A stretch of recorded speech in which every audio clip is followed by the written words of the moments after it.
guys, and welcome to the Handsome Medicine. So today's lecture is about the muscle.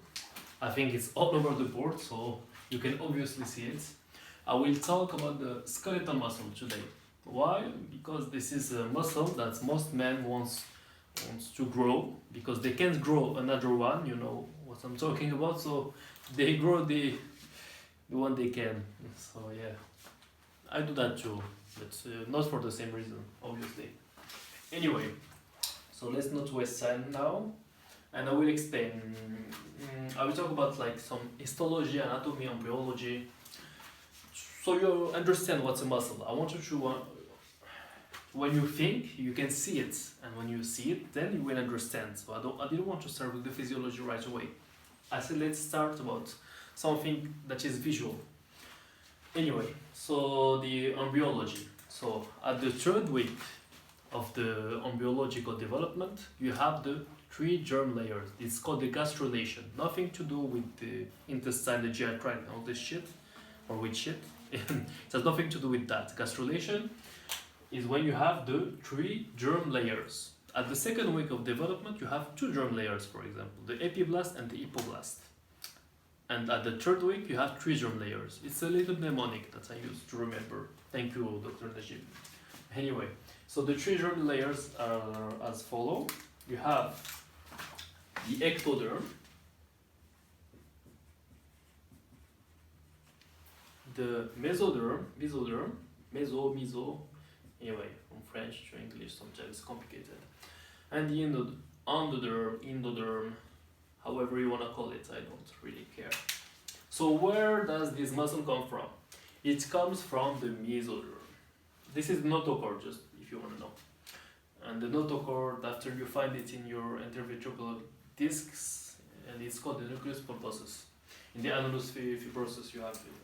That makes your intervertebral disc, just if you wanted to know. Anyway, the mesoderm. So let's come here now. From this mesoderm, you have what's called the myoblasts. They derive from myotomes. Okay, if you want even more details, the mesoderm it develops into myotomes, sclerotomes, and you have mesenchymal cells. Anyway, I don't go into those very gore details. I just give you an overview now. So you have those myoblasts. They come together, they form myotubes. I can add something here.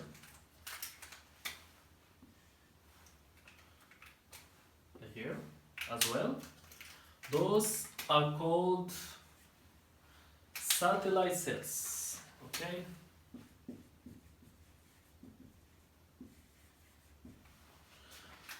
I will explain what those satellite cells after. So, and this is the muscle fiber. So, muscle fibers. And inside those muscles, those are nuclei, obviously.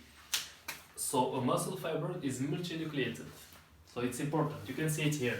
Yes, I spoil you what I'm going to do after. It's okay. So, the muscle fibers is multinucleated, and you have these satellite cells. Satellite cells, yes. So the satellite cells, there are some cells that can, when you have an injury in your muscle, they can develop when you've got the injury. Of course, the muscle cells, they are at the G0 phase, and they are always there. What does it mean? It means that they never replicate. Like the neurons, for example. We call them permanent cells. It means that if you have an injury, for example, the cardiac cell is a muscle. If you have an infarctus, for example, and some muscle tissue dies from the heart is made just of muscle, so the only tissue that can die anyway. It goes into repair, not regeneration. Regeneration, it means that you would have a muscle cells, and it will regenerate into a muscle cells, another one. But repair is just that you have collagen instead, and it just doesn't regenerate, so you don't have the contraction, for example. Your heart will not work as good as it should, or your muscle will not work as good as it should, because it will be replaced by collagen, for example. Collagen, you find it here in the tendon, etc. You find it in the connective tissue. And the connective tissue comes from this mesenchymal cells that I talked about, but I don't go into details now. I don't want to confuse you. So let's go now and explain. Yes, a little anatomy first. So you have the skin here. The skin is the most superficial layer here. Underneath the skin, you have a superficial fascia. Superficial fascia. Superficial fascia is made mostly of fat. I don't give a shit. Then you have the deep fascia. Deep fascia is way more important. The deep fascia, it's a connective tissue that surrounds the muscles and divides them. It sends some septas. Some septas is like some arch like this that goes like a sword that goes between the muscles and divide them into compartments. Like you have the compartments of the arm, for example. You have the biceps, the triceps. It's well divided into compartments. So if you want to contract one, it contracts by itself, and then you can contract the other. You get what I'm getting at. So this is important for compartmentation of the muscles. And underneath the deep fascia, you have the skeletal muscle, of course. So here, let's go to the big picture now. Let me explain to you how it works. So here we have the bone. And from the bone, you have the tendon. Because the tendon, it tethers the muscle to the bone. And that's why it's called a skeletal muscle. The kind of obvious. So the tendon is continuous with the deep fascia, just by the way. Okay? Afterward, you have another kind of dense connective tissue. And this underneath the deep fascia, of course, it's called the epimysium. Epimysium. I'm not sure if it's written like this, but you can verify after. It's not the most important thing. And this epimysium, it divides this muscle. This is the skeletal muscle here. It divides it into fascicles. So those are fascicles, okay? And it contains, what's this? Try to guess.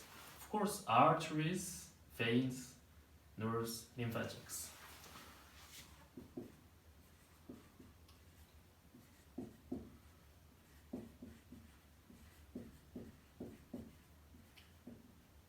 Of course, you need the artery to bring the oxygen to make the muscle work, to bring the nutrients, the glucose. You have to regenerate the phosphocreatine, the creatine that you have inside, etc. That's in muscular, like in weightlifting, they take those supplements of creatine because it gives them more energy for the powerlifting, just for a few seconds. That's the purpose of creatine, if you want to know. Anyway, I will do a lecture about that. So, and you have the veins, of course, that takes off the oxygenated, this is the oxygenated blood, and the lymphatics that take the waste products. Anyway, it doesn't matter for now. So, the skeletal muscle is divided into fascicles. Then you take off these fascicles, and those fascicles are surrounded by a perimysium.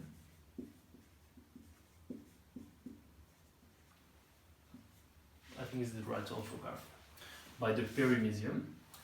And the perimysium divides those fascicles into muscle fibers. Those ones that I talked about earlier.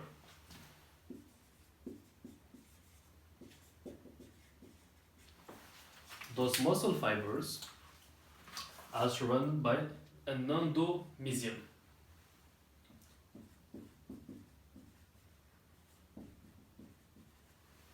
Those fascicles are surrounded by an endomysium this time. And inside those muscle fibers, you have the nuclei, and you have what is called the myofibrils.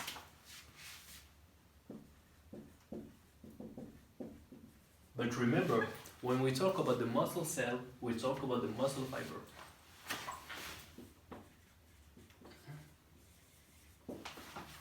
And this muscle cells is made of a lot of myofibrils.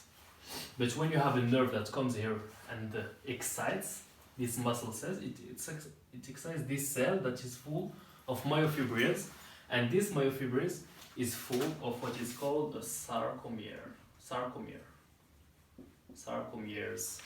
Those sarcomeres are made of thick and thin filaments. The thick filaments are myosins, with the myosin head, etc. And the thin filaments are axons. Okay? So that's why I say it's complicated. Here, those are the nuclei. And this black thing, this is the plasma membrane of the muscle fiber, the muscle cell. This is a cell. So it has a plasma membrane and the connective tissue around it. The connective tissue is the endomysium, and the plasma membrane is called the sarcolemma. And yes, you can see my ass, or not. I don't know if you can see it from this angle, but don't look at my ass, please. I feel raped. So, those are the myofibrils inside. I'll write, no, let's not write it again, but this is the myofibril anyway. This. It doesn't matter. So that's it. And those sarcomeres, they contain those filaments I told, myosin and axin. And those filaments, when you have the nerve that come and excite those muscle cells, they contract and they shorten this muscle. Like when you take something and you lift, your muscle, it shortens. And this is the functional unit of the muscle that makes it contract and shorten. And this is what I will explain in the next lecture in physiology. I will explain the sarcomere, how it works, how they work together, so you get this contraction. As simple as that.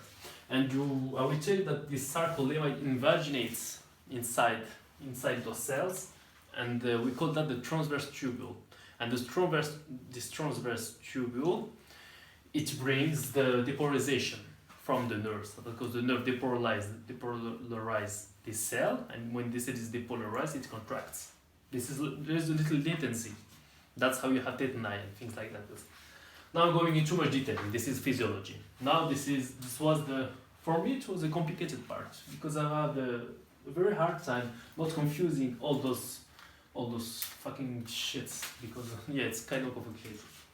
So let's sum up. So you have the bone, you have the tendon, the deep fascia that attaches the skeletal muscle, you have the skeletal muscle which is surrounded by the epimysium. The epimysium divides it into fascicles, and you have the artery, veins, nerve, and lymphatics, of course. And then these fascicles, it gives it's full of muscle fiber that is divided by the perimysium. Then those muscle fibers are surrounded by endomysium, and they have a plasma membrane that is called the sarcolemma. Sarcolemma is a plasma membrane. Plasma membrane. And it's multinucleated. So this is a cell that has a lot of nucleus. You have to remember that. And those muscle fibers are full of myofibrils, and those myofibrils are full of thick and thin filaments that are called sarcomeres.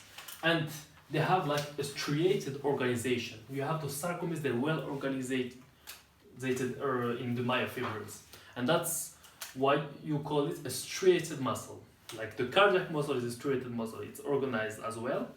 The skeletal muscle is a striated muscle, but you have the smooth muscle, and the smooth muscle, it's not the same thing. It's like you have kind of a sarcomere, but with dense cords and intermediate filaments that attaches it to their plasma membrane, and they contract as one. Anyway, I will do a lecture about that. It's a little bit more complicated, but this is the most important thing. So I think that's it, because next time we'll go into way more details and I will explain to you how it works. I hope that it's not confusing for you anymore. It's not for me anymore. It was confusing me for many years, so now that I made it clear in my head, I try to make it clear for you too. So I hope you enjoyed it, and see you. Bye bye.